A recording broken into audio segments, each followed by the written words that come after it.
Sinolo ng Magnolia ang liderato matapos talunin ng Northport sa score na 112-74 sa Season 48 PBA Commissioner's Cup kahapon sa Smart Araneta Coliseum. Nagasalansan si Import Tyler Bay ng 25 points, 8 rebounds, 6 assists at 2 blocks para buhatin ang hot shots sa 3-0 baraha. Ito naman ang unang kabiguan ng Batang Pierre matapos ang 2-0 panibula sa torneo. Tumipa si Mark Baroka ng 17 markers, 4 assists at 2 boards para sa Magnolia at may 16 at tig 11 points sina Paul Lee at Palalon ayon sa pagkakasunod.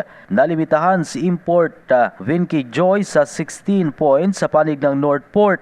Kaagad kinuha ng hot shots ang first quarter sa 28-8 at umarangkada sa third period para ilista ang 82-48 kalamangan mula sa 3-point shot ni Aris Dionisio. Tuluyan nang nabaon ang Batang Pierre sa 85-50 galing sa jumper ni Baroka sa unang 2 minuto ng final kanto. Ikinasa ng Magnolia ang 38-point lead 106-68 sa huling 4 na minuto ng labanan para tuluyan ng silihuan ang dominasyon sa Northport.